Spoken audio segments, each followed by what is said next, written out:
नमस्कार, स्वागत है आपका एबीपी न्यूज में। आपके साथ मैं अखिलेश आनंद हूं। आप देख रहे हैं चुनाव का सबसे बड़ा शो, ऐलान-ए-जंग। साल का दूसरा दिन और प्रधानमंत्री नरेंद्र मोदी ने सियासी श्री गणेश कर दिया है। चुनावी साल का पहला दौरा मोदी ने दक्षिण से शुरू किया। दक्षिण भारत में वैसे भी बीजेपी कमजोर है और माना यह जा रहा है कि बीजेपी इस बार हैट्रिक के लिए दक्षिण का दरवाजा मजबूत करना चाहती है। पीएम मोदी का दौरा हो या फिर दक्षिण से चुनाव लड़ने की अटकलें, चुनावी साल में मोदी का दक्षिण पथ कई सियासी संकेत दे रहा है। तो आज की कवर स्टोरी यही है।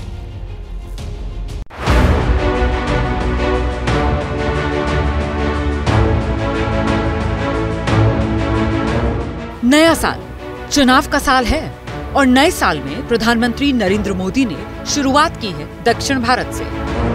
My first public program in 2024 is happening in Tamil Nadu.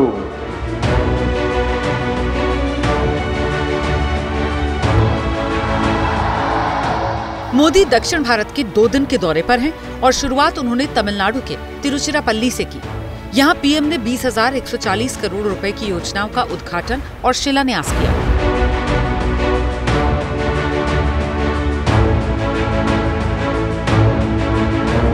Modi का ये दौरा खास क्यों है और इस दौरे का लोकसभा चुनाव से कनेक्शन क्या है, उसे समझने के लिए एबीपी न्यूज सी वोटर के ओपिनियन पोल के इन आंकड़ों को देखिए। दक्षिण भारत में लोकसभा की 132 सीटें हैं। ओपिनियन पोल का आंकड़ा कहता है एनडीए को महज 20 से 30 सीटें मिल सकती हैं, जबकि विपक्षी गठबंधन को 70 से 80 सीट मिलने का अनुमान है। अन्य के खाते में 25 से 35 सीटें जा सकती हैं। 2019 के लोकसभा चुनाव में भी दक्षिण भारत का रिजल्ट इसी के आसपास रहा था। मतलब 5 साल बाद भी दक्षिण भारत का द्वार बीजेपी के लिए खुलता नहीं दिख रहा। शायद यही वजह है कि चुनावी साल में सियासी दौरे का श्री गणेश पीएम मोदी ने दक्षिण भारत से किया। आज भारत दुनिया की टॉप 5 इकोनॉमी में है।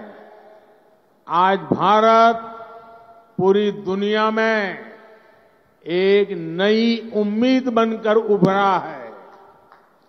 बड़े बड़े इन्वेस्टर्स भारत में निवेश कर रहे हैं और इसका सीधा लाभ तमिलनाडु के लोगों को भी मिल रहा है। तमिलनाडु मेक इन इंडिया का बहुत बड़ा ब्रांड एम्बेसडर बन रहा है। विकास योजनाओं के जरिए प्रधानमंत्री मोदी दक्षिण भारत के वोटर्स को लुभाने में जुटे हैं। जानने वाली बात यह है कि तमिलनाडु दक्षिण भारत का सबसे बड़ा राज्य है और सीटों के मामले में बीजेपी के लिए यहाँ सूखा है। सियासी गलियारे में साल भर से इस बात की चर्चा है कि दक्षिण में विजय पताका फहराने के लिए मोदी तमिलनाडु की किसी सीट से चुनाव लड़ सकते हैं। मोदी यहीं की किसी सीट से लड़ेंगे या नहीं, ये तो भविष्य के गर्भ में है। फिलहाल पार्टी आधार बढ़ाने में जुटी है। तमिलनाडु में पिछले साल बीजेपी और एआईएडीएमके का गठबंधन टूटा। बीजेपी किसके साथ गठबंधन करेगी या अकेले चुनाव लड़ेगी, ये साफ नहीं। मैं दुनिया में कहीं भी जाता हूं तो तमिलनाडु की चर्चा किए बिना रह नहीं पाता।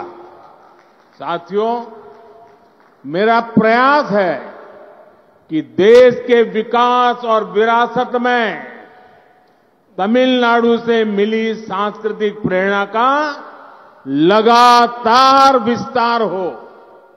आपने देखा है कि दिल्ली में संसद की नई इमारत में पवित्र सेंगोल की स्थापना की गई है।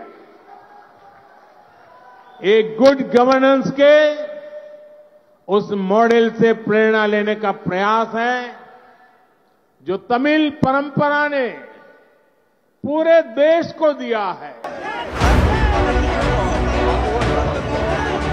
तमिलनाडु में अपना आधार बढ़ाने के लिए बीजेपी ने पिछले साल युवा नेता के अन्नामलाई को अध्यक्ष बनाया, जो हिंदुत्व के एजेंडे पर आगे बढ़ते हुए पार्टी का जनाधार बढ़ाने में जुटे हैं। अन्नामलाई की कोशिश और पीएम के दौरे से बीजेपी को कितना फायदा होता है, ये तो आने वाला वक्त बताएगा। फिलहाल बीजेपी अपनी तैयारियों को धार देने में जुटी है। पीएम मोदी आज भारतीदासन विश्वविद्यालय के 38वें दीक्षांत समारोह में बतौर चीफ गेस्ट भी शामिल हुए। और बात प्रधानमंत्री मोदी के खास प्लान की। जहां 97% मुसलमान, वहां क्या है मोदी का प्लान? जी हां, प्रधानमंत्री 2 दिनों के दौरे पर दक्षिण भारत में हैं। सुबह तमिलनाडु में थे और रात लक्षद्वीप में बिताने वाले हैं। लक्षद्वीप देश का सबसे छोटा केंद्र शासित प्रदेश है और यहां मुसलमानों की आबादी 97% है। बीजेपी के लिहाज से देखें तो सबसे कमजोर सीट। बीजेपी यहां 500 वोट भी आज तक नहीं ला पाई। ऐसे में मोदी का आज का लक्षद्वीप का दौरा क्या कहता है? क्या मोदी लक्षद्वीप के जरिए दक्षिण के मुसलमानों को खास संदेश देना चाह रहे हैं?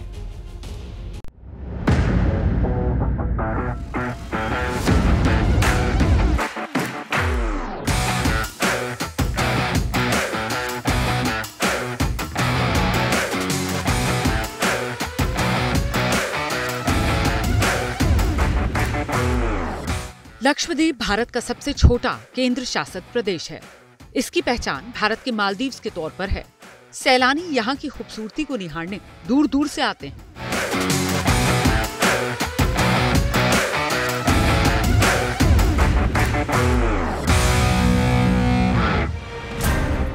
बत्तीस वर्ग किलोमीटर के समुद्री क्षेत्र में लक्षद्वीप फैला हुआ है और करीब 60,000 की आबादी है। सबसे बड़ी बात यह कि लक्षद्वीप में 97% आबादी मुसलमानों की है और इसी मुस्लिम आबादी वाले लक्षद्वीप में प्रधानमंत्री नरेंद्र मोदी विकास की सौगात देने पहुंचे। मैं कल कवरत्ती में ऐसी अनेक विकास परियोजनाएं लक्षद्वीप के आप सभी साथियों को सौंपने वाला हूं। इन परियोजनाओं से लक्षद्वीप में इंटरनेट की सुविधा बेहतर होगी। यहां के टूरिज्म सेक्टर को बहुत बल मिलेगा।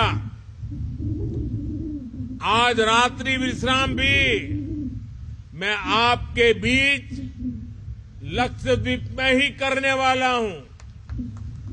कल सुबह फिर आप सभी से मुलाकात होगी। वैसे तो मोदी का ये लक्षद्वीप दौरा विकास की योजनाओं से संबंधित है, लेकिन जगह और समय ऐसा कि राजनीति की चर्चा जरूरी है। राजनीतिक रूप से देखें तो लक्षद्वीप में बीजेपी का प्रदर्शन बहुत खराब रहा है। पिछले 3 लोकसभा चुनाव की अगर बात की जाए तो 2019 में बीजेपी उम्मीदवार को 125 वोट, 2014 में बीजेपी उम्मीदवार को 187 वोट, 2009 में बीजेपी उम्मीदवार को 245 वोट ही मिले। लक्षद्वीप देश की सबसे छोटी लोकसभा सीट है। यही वजह है कि 20-22 हजार वोट लाने वाला सांसद बन जाता है। पिछले 2 चुनाव से इस सीट पर एनसीपी को जीत मिल रही है। 2019 के लोकसभा चुनाव में एनसीपी के उम्मीदवार फैजल पीपी 22,851 वोट पाकर सांसद बन गए। तब दूसरे स्थान पर रहे कांग्रेस उम्मीदवार को 22,028 वोट मिले। अब 97% मुस्लिम आबादी वाले लक्षद्वीप पे पीएम मोदी का दौरा सियासी मायनों में काफी अहम हो जाता है। अहम इसलिए भी क्योंकि उत्तर भारत में मुसलमानों को साथ जोड़ने के लिए बीजेपी की तरफ से कई अभियान चलाए जा रहे हैं। तो क्या लक्षद्वीप के मुसलमानों को विकास की मुख्य धारा में जोड़कर मोदी दक्षिण के मुस्लिम वोटर्स को साधने की कोशिश कर रहे हैं?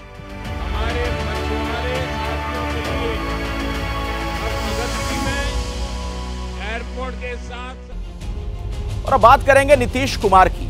और सवाल यह है कि क्या नीतीश कुमार, ये जो विपक्ष का गठबंधन है, इंडिया गठबंधन, उसके संयोजक बनने जा रहे हैं? खबर दरअसल ये आ रही है कि कल एक ऑनलाइन मीटिंग हो सकती है जिसमें नीतीश के नाम का ऐलान हो सकता है। वैसे इस खबर पर आधिकारिक बयान किसी तरफ से आया नहीं, लेकिन चर्चा बहुत तेज है। तो सवाल ये, क्या ललन सिंह को अध्यक्ष पद से हटाकर नीतीश ने जो दांव चला था, उस दांव में कांग्रेस आ गई?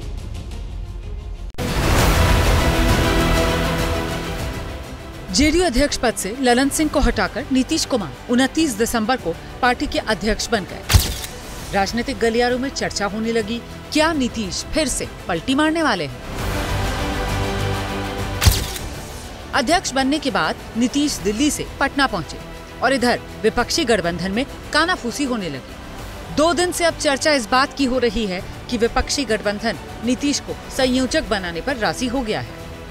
सूत्रों से मिली जानकारी के मुताबिक कल यानी 3 जनवरी को इंडिया गठबंधन और कांग्रेस से जुड़े हुए कई बड़े नेता नीतीश कुमार से जूम ऐप पर बात करेंगे। सामने आ रही जानकारी के मुताबिक इस बातचीत के दौरान नीतीश कुमार को इंडिया के संयोजक बनने का ऑफर दिया जा सकता है। नए साल के पहले दिन पटना में कांग्रेस के नेता शकील अहमद खान ने नीतीश कुमार से मुलाकात की। एबीपी न्यूज से बात करते हुए शकील अहमद ने इस बात की पुष्टि की कि कांग्रेस का शीर्ष नेतृत्व नीतीश के संपर्क में है। सवाल ये उठता है कि जब मुलाकात होती है सियासतदानों की तो कुछ न कुछ सियासत की बात होती है, और अभी जो मामला है वो संयोजक बनाने को लेकर के है। तो क्या इस मुद्दे पर कांग्रेस पार्टी गंभीर है? जो बात मैं मेंटेन करता हूं कि नीतीश कुमार जी का जो ऑरा है, जो शख्सियत है, जो उनका काम है, इंडिया अलायंस को बनाने में और भारतीय जनता पार्टी को एक सॉलिड धक्का देने में बिहार में जो रोल प्ले किया, तो इस काम से, इस मेहनत से, इस लीडरशिप के इस रवैये से कोई इनकार नहीं कर सकता है। न कांग्रेस पार्टी इनकार कर सकती है, न जो इंडिया गठबंधन के दूसरे अलायंसेस है वो इनकार कर सकते हैं। जेडीयू के सूत्र बताते हैं कि सलमान खुर्शीद जो है वो लगातार नीतीश कुमार के संपर्क में है। क्या ये सच है? नहीं, आप बिल्कुल सही कह रहे हैं। और ये संपर्क कोई आज का संपर्क थोड़ा ही है, 2-4 दिन की बात है, इंतजार कीजिए। सभी अलायंस पार्टनर से बात हो रही है इस मामले में। जाहिर सी बात है, होना ही चाहिए, ये तरीका होता है। नीतीश कुमार अब राष्ट्रीय राजनीति में आने के लिए तैयार है? पहले से है। ये हम लोगों ने खामखा उनको लिमिट कर दिया, आपने कर दिया है। नीतीश का नाम संयोजक के लिए चर्चा में है तो तेजस्वी यादव की पार्टी आरजेडी के नेता खुश हैं। लगता है कि नीतीश कुमार को संयोजक बना देना चाहिए। नहीं, हम लगता नहीं है, बनाना चाहिए और खुशी की बात है। संयोजक बनाया जाए तो बहुत खुशी की बात है। हम तो चाहेंगे कि बिहार को हर पद मिले, बिहार को ही। आरजेडी नेता इसलिए भी खुश हैं क्योंकि उम्मीद अब इस बात की है कि नीतीश के संयोजक बनने के बाद बिहार में सीएम की कुर्सी उनके नेता तेजस्वी यादव को मिल सकती है। एबीपी न्यूज को सूत्रों से जो जानकारी मिली है उसके मुताबिक कांग्रेस ने समाजवादी पार्टी के प्रमुख अखिलेश यादव, आरजेडी के तेजस्वी यादव के साथ साथ उद्धव ठाकरे और शरद पवार से बात कर ली है। लेफ्ट और दक्षिण भारत के नेताओं ने भी नीतीश के नाम पर सहमति दी है। जेडीयू के नेता और नीतीश सरकार में मंत्री विजय चौधरी ने तो कहा है कि संयोजक पद पर फैसला नीतीश कुमार ही लेंगे। जो जानकारी मिल रही है उसके मुताबिक नीतीश कुमार को इंडिया गठबंधन का संयोजक बनाना तय माना जा रहा है। कांग्रेस पार्टी तैयार है और अपने सहयोगी पार्टियों से भी, जैसे तेजस्वी यादव, अखिलेश यादव, उद्धव ठाकरे, शरद पवार या इन तमाम लेफ्ट या फिर साउथ के सारे लोगों से इनकी लगभग बातचीत हो चुकी है और इसका सिर्फ ऐलान होना बाकी है। अगर ऐसी बात होती है या ऐसा कोई प्रस्ताव आता है तो पार्टी के वरिष्ठ नेता लोग बैठ के विचार करेंगे और अंतिम निर्णय तो हमारे जो सर्वमान्य नेता हैं नीतीश कुमार जी, अंतिम निर्णय उन्हीं का होगा और उसी को सब हम पार्टी के लोग मानेंगे। जेडीयू के कई नेता भी ये कह रहे हैं कि गठबंधन को ये फैसला पहले ही लेना चाहिए था। देरी हो गई, वो देर तो बहुत हो गया, सीट शेयरिंग में भी देरी हो गई। हाँ। समय पूरा बर्बाद हो गया। हाँ। तो अब आपको लगता है कि ये फैसला यदि लिया जा रहा है तो क्या वजह है इसकी? अब वो लोग जाने ना, फैसला पहले लेना चाहिए था ना। हाँ। पहले लेते तो कुछ खेल और होता। अब हम लोग देर हो गया ना। हाँ। अगला एनडीए सारा चीज तैयारी कर रहा है, हम लोग बैठे हाथ पर हाथ रखे। उधर बीजेपी कह रही है कि नीतीश का जनाधार खत्म हो चुका है और मोदी के सामने वो कोई चेहरा नहीं। नीतीश जी का न बिहार में कोई जनाधार बचा है, न कांग्रेस का जनाधार बचा है। पूरे देश से कांग्रेस साफ हो रही है। देशवासियों के मन में हमारे माननीय प्रधानमंत्री आदरणीय नरेंद्र मोदी जी हैं। कोई नरेंद्र मोदी जी के सामने में कोई दूसरा चेहरा नहीं। कोई कोशिश कर ले। नीतीश कुमार ने ही पिछले साल मई महीने में विपक्षी एकता की मुहिम शुरू की थी।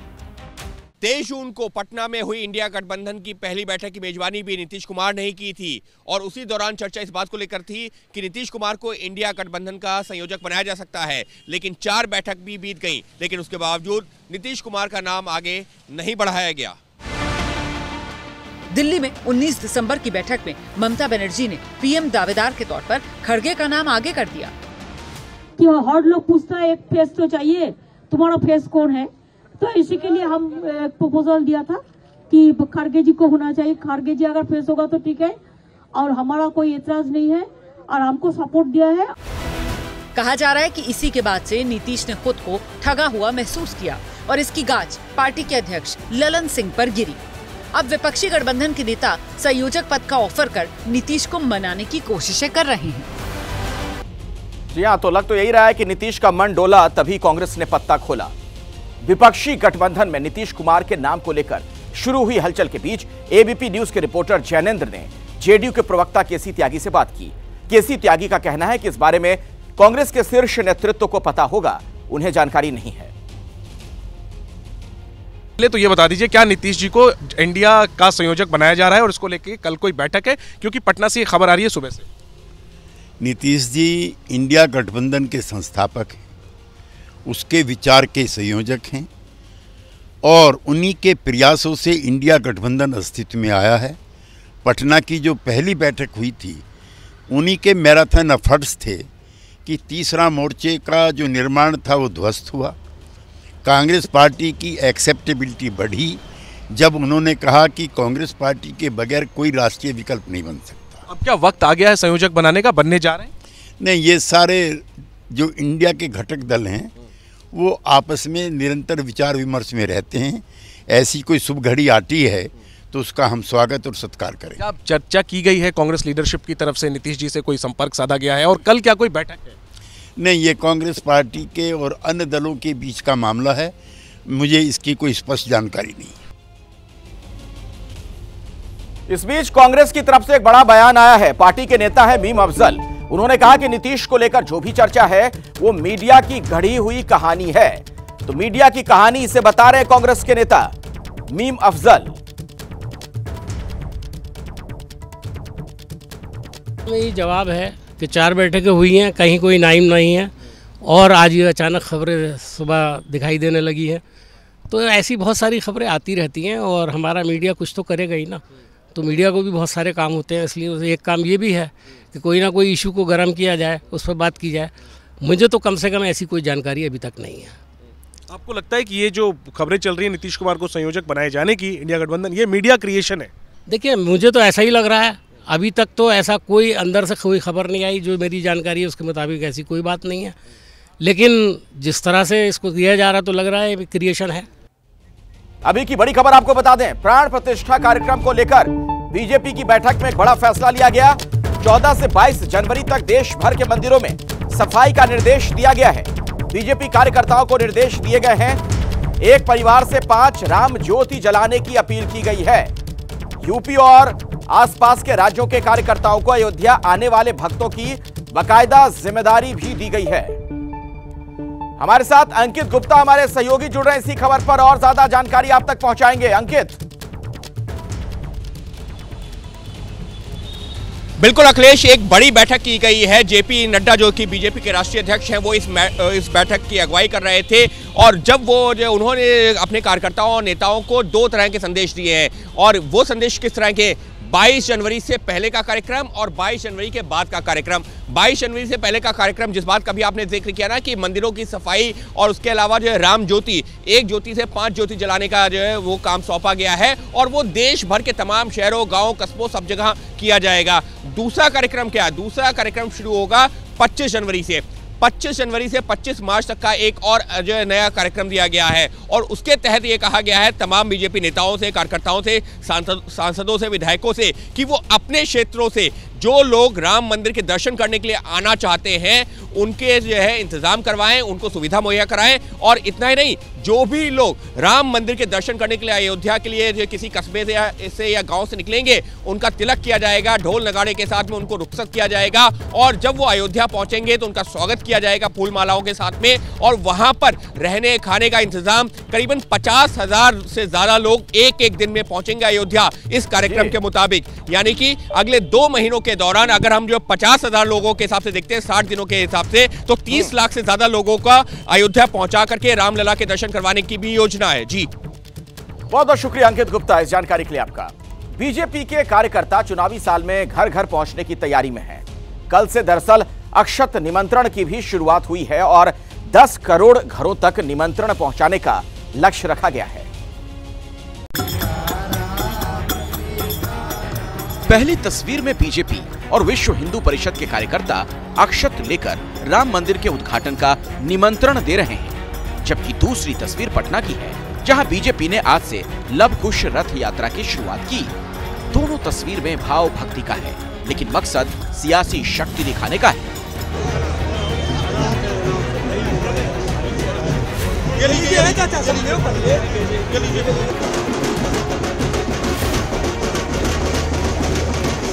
एक जनवरी से 15 जनवरी तक देश के 10 करोड़ घरों तक पूजित अक्षत पहुंचाने का प्लान रखा गया है। अयोध्या में राम तीर्थ ट्रस्ट के महासचिव चंपत राय ने इसकी शुरुआत की। दिल्ली में केंद्रीय मंत्री धर्मेंद्र प्रधान ने और देश के बाकी इलाकों में संगठन से जुड़े नेता और कार्यकर्ता इस कार्यक्रम में शामिल हुए।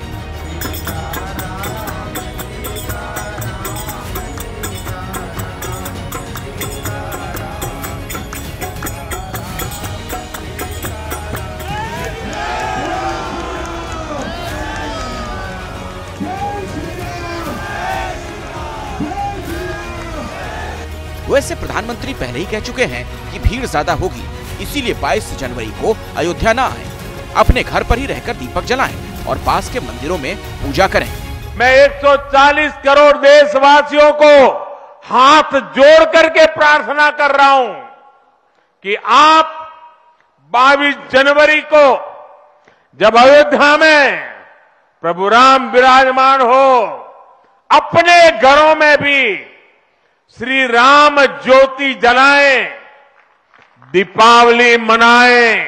22 जनवरी की शाम पूरे हिंदुस्तान में जगमग जगमग होनी चाहिए। लेकिन निमंत्रण देने का काम चल रहा है और माना यह जा रहा है कि इस अक्षत निमंत्रण के जरिए बीजेपी और संघ के कार्यकर्ता घर घर पहुंच रहे हैं। में आज बीजेपी के राष्ट्रीय अध्यक्ष जेपी नड्डा की अध्यक्षता में एक बड़ी बैठक हुई। बैठक के दौरान बीजेपी के राष्ट्रीय अध्यक्ष जेपी नड्डा ने कार्यकर्ताओं और नेताओं से कहा कि वो देश की जनता को राम मंदिर के दर्शन करवाने में सहयोग करें।